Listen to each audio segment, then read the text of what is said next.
గత 60 సంవత్సరాలుగా మన దేశంలో ఎంఐఎం, కాంగ్రెస్, మమతా బెనర్జీ, అఖిలేష్ యాదవ్ లాంటి సూడో సెక్యులర్ పార్టీస్ ఏవైతే ఉన్నాయో ముస్లిం సోదరుల ఓట్ల కోసం అని చెప్పి వాళ్ళకి ఈ తల్లెలు ఎట్లయితే ఉన్నాయో బిర్యానీ, చాప, ప్రాన్స్, చికెన్ ఇవన్నీ ఎట్లున్నాయో మీ జీవితాలు కూడా ఇట్లా మార్చేస్తామని చెప్పి వాళ్ళకి హామీలు ఇస్తారు. కానీ ఓట్లేసి వాళ్ళు గెలిచి అధికారంలోకి వచ్చిన తర్వాత వడ్డించే సమయంలో మాత్రం వాళ్ళకి తెల్లన్నం తొక్కు పెడతారు.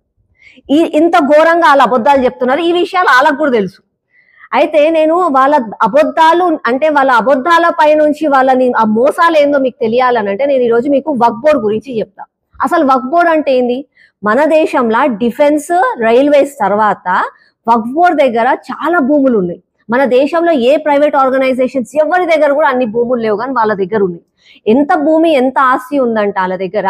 ప్రతి ఒక్క అంటే ఒక ముస్లిం సోదరులకు, సోదరికి వాళ్ళందరికీ కూడా వాళ్ళ జీవితాలు ఈ తల్లెలాగా ఇంత మంచిగా జీవితాలు వాళ్ళకి అందించవచ్చు. కానీ వాళ్ళు అందించరు. వాళ్ళు ఏం చేస్తారు? ఇగో ఇట్లాంటి ఖాళీ తల్లిని వాళ్ళ ముందులో పెడతారు. ఇంట్లో ఏముండదు, కనీసం అన్నం కూడా ఉండదు, ఒక రొట్టె కూడా ఉండదు. అట్లాంటి జీవితాలు వాళ్ళకి ఇస్తున్నారు. మనం చూసుకుంటే అదే వక్ఫ్ బోర్డ్ లో కొంతమంది లీడర్లు, నాయకులు ఉన్నారు, ఎంఐఎం, కాంగ్రెస్. వాళ్ళు మాత్రం పెద్ద పెద్ద రాజమహల్లో ఉంటారు. వాళ్ళ పిల్లలు లండన్ లో చదువుతారు, వాళ్ళ కార్లల్లా, ప్లేన్లల్లా తిరుగుతారు. వాళ్ళ జీవితాలు బాగున్నాయి. మళ్ళీ అదే నార్మల్ ముస్లిం సోదరుల జీవితాలు చూసుకుంటే అదే ఆ మురికి కాలువల పక్కన బతకాలి, చిన్న చిన్న రూమ్లలో 10-15 మంది ఉండాలి, రోడ్ల మీద గుంతలు ఉంటాయి, కరెంట్ ఉండదు, ఏముండదు, కూరగాయలు, పండ్లు అమ్ముకొని వాళ్ళు బతకాలి. వాళ్ళ జీవితాలేమో ఇట్లున్నాయి. కాబట్టి నరేంద్ర మోదీ గారు ఏం చేసిందంటే దీంట్లో సవరణ చెయ్యాలి. ఈ వక్ఫ్ బోర్డ్ భూములని కొంతమంది మాత్రమే ఏదో గుంట నక్కల లాగా తింటున్నారు కాబట్టి వాళ్ళ దగ్గర నుంచి అవన్నీ తీసుకొని ప్రతి ఒక్కరికి అవసరం ఉన్న ముస్లిం సోదరికి, సోదరులకి న్యాయం చేయాలని చెప్పి వక్ఫ్ బిల్ తెచ్చింది. అట్లనే ఇంకొక తరఫున మన దేశంలో బీజేపీ ప్రభుత్వం ఉంది. వాళ్ళ గ్యారంటీ ఏముంటది? అందరికీ కూడా రోజువారీగా కడుపు నిండా భోజనం పెట్టడానికి ఏం అవసరము? ఇంత రొట్టె, అన్నం, పప్పు, కూర, పెరుగు, చారు ఇవి అవసరం. ఇవి మేము ఇస్తాము అని చెప్పి వాళ్ళు ఖచ్చితంగా చెప్తారు. వాళ్ళు ఇస్తారు కూడా. అది మోదీ గ్యారంటీ. ఈ విషయాలు ప్రతి ఒక్కరికి తెలుసు. నేను రీసెంట్ గా రంజాన్ రోజు ఒకరిని కలిసిన.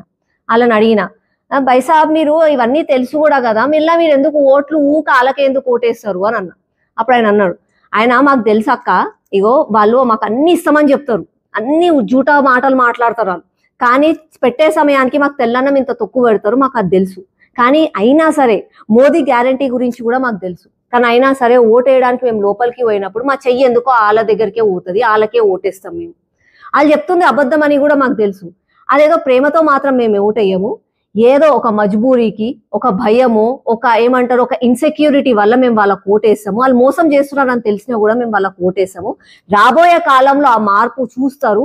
మాలో కూడా, ప్రజలలో కూడా మార్పు వస్తుంది. దేశాన్ని కూడా మేము కూడా నిర్మించడంలో మంచిగా ముందుకు వస్తామని చెప్పి ఆ రోజు ఆయన చెప్పిన తర్వాత నేను అడిగిన, అసలు మీకు భయం ఎందుకు అని అన్నా. అంటే ఏమో అక్క, ఏమన్నా బీజేపీ అధికారంలోకి వస్తే అదొస్తే ఇదొస్తే మీరు మమ్మల్ని బతకనియరు, అల్లా మంచి చేస్తారు అంటే మొత్తము అగ్గిగుండంగా మారిపోతుంది దేశం అని చెప్పి భయం వేస్తుంది మాకు అని అంటే నేను అన్న 370 ఆర్టికల్ వచ్చినప్పుడు ఏమైంది? ఏమన్నా అయిందా? ఏం కాలేదు. యూసీసీ వచ్చింది. అప్పుడు ఏమన్నారు, అరే మన ముస్లింలని మొత్తం సిటిజన్షిప్ తీసేసుకుంటారు, వాళ్ళని పంపించేస్తారు అన్నారు. ఏమన్నా పంపించినామా? పంపిలే. ట్రిపుల్ తలాక్ వచ్చింది. ఏమన్నా అయ్యిందా? మళ్ళీ రామ జన్మభూమి కట్టినప్పుడు కూడా అరే మేము ఒప్పుకోమే, మేము అది చేస్తాం, రోడ్ల మీదకి వస్తామన్నారు. ఎవరు వచ్చి ఎవరు రాలే. అందరు వాళ్ళ ఇంట్లో వాళ్ళు ఉన్నారు, ఎవరు తిండాలు తింటున్నారు, ఎవరంతా వాళ్ళు మంచిగా ఉన్నారు. మొన్న వక్ఫ్ బిల్ వచ్చింది నిన్న, అప్పుడు కూడా ఏం కాలే. అట్లనే దేశం మంచిగా ఉంటది, ఏం ఎవరికి కాదు అని అంటే మేము కూడా అందరం కూడా ఆలోచిస్తాం అక్క, సహకరిస్తాం, రాబోయే కాలంలో మార్పు మీరే చూస్తారు అని చెప్పి మాత్రం ఆయన చెప్పింది.